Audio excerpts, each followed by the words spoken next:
हुआ आज में बताइए। आज सम्माननीय लोकायुक्त महोदय के वहाँ पे सुनवाई थी और मैंने मेरी बाजू रखी। मेरे बाजू रखते समय मैंने जो सब फैक्ट्स है वो सामने रखे कि 2 अप्रैल 2020 में इस टेंडर की प्रक्रिया शुरू की गई। जुलाई 2020 में एमएसआरटीसी के बोर्ड के सामने L1 टेंडरिंग सिस्टम के टेंडर की पूरी डिटेल्स रखी गई और बोर्ड ने उसको मान्यता दी। अब यह एक प्रोसेस होता है कि बोर्ड एक चीज को मान्यता देता है, उसके बाद वह फाइल चेयरमैन साहब के पास जाती है और वह उस फाइल पे साइन करते हैं और ये टेंडर पब्लिश किया जाता है। अब हुआ ये कि जुलाई 2020 से यह फाइल मंत्री श्री अनिल परब, जो एमएसआरटीसी के चेयरमैन भी है, उनके टेबल पर करीबन 7 महीना धूल चाट रही थी। उन्होंने उस फाइल पे हस्ताक्षर नहीं किया। चूंकि जून 2021 में नया कॉन्ट्रैक्ट निकल जाना चाहिए था, तो मंत्रालय के अधिकारियों द्वारा मंत्री महोदय के कार्यालय का भी फॉलोअप किया गया कि समय बीतता जा रहा है और टेंडर निकालना जरूरी है। मुझे ये मेरे सोर्सेज से जानकारी मिली कि जनवरी 2021 के लास्ट वीक में, यानी करीबन 26 जनवरी से 31 जनवरी दरमियान, गुजरात की एक कंपनी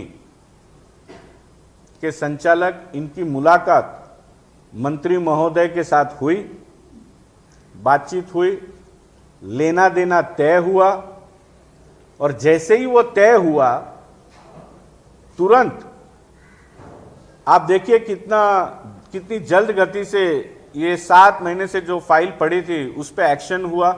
1 फरवरी को मंत्री महोदय ने उस फाइल पर लिखा डिस्कस। उसी दिन पर मीटिंग बुलाई गई।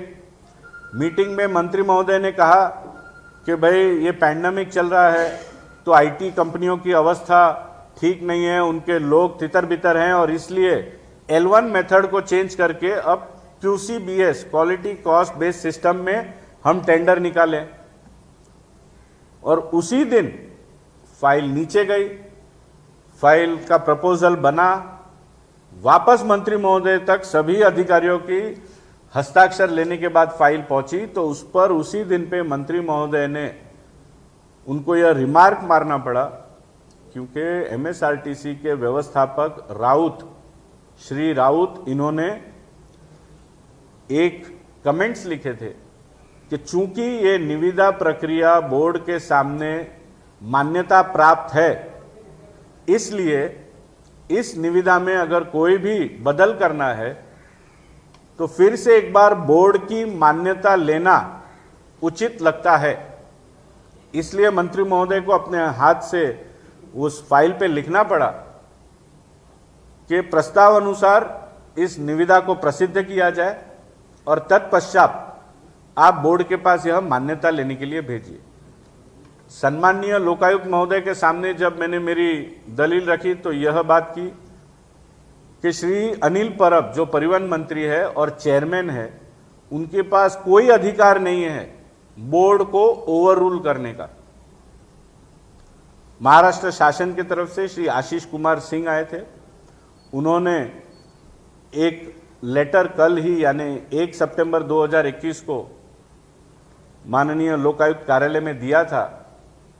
आशीष कुमार सिंह जी ने बताया कि हमने लेटर दिया है और ये लेटर में लिखा है कि टेंडर पर स्टे हमने लगा दिया है और चूंकि टेक्निकल और फाइनेंशियल बिड हमने खोली नहीं है तो कोई लेन देन का सवाल ही नहीं उठता।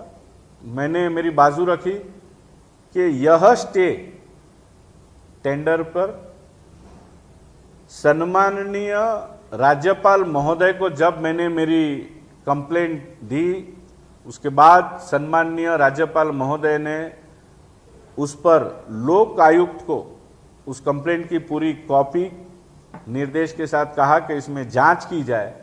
उसके बाद इस टेंडर पर स्टे आया है। तो कहीं ना कहीं मुझको लगता है कि पहली विजय तो हमारी हो चुकी है, क्योंकि जो पूरा घोटाला होने जा रहा था वह फिलहाल तो स्थगित हो गया है। और मेरी यह मांग है कि यह QCBS सिस्टम द्वारा जो आप टेंडर निकालने वाले थे वो रद्द किया जाए और पूरा ड्यू लीगल प्रोसेस करने के बाद ही नया टेंडर निकाला जाए। लोक आयुक्त महोदय ने अपने आदेश में 2 मुद्दे का जो आदेश था उसमें महाराष्ट्र के परिवहन मंत्री और MSRTC के चेयरमैन श्री अनिल परब को नोटिस निकालकर अपना जवाब फाइल करने को कहा है। दूसरा, महाराष्ट्र शासन के एवं MSRTC को भी पूछा गया है कि क्या चेयरमैन एवं परिवहन मंत्री श्री अनिल परब के पास बोर्ड को ओवररूल करने का अधिकार है या नहीं, इसका लिखित जवाब भी महाराष्ट्र शासन की तरफ से दिया जाए। 4 अक्टूबर को फिर से एक बार इस विषय पर सुनवाई रखी गई है।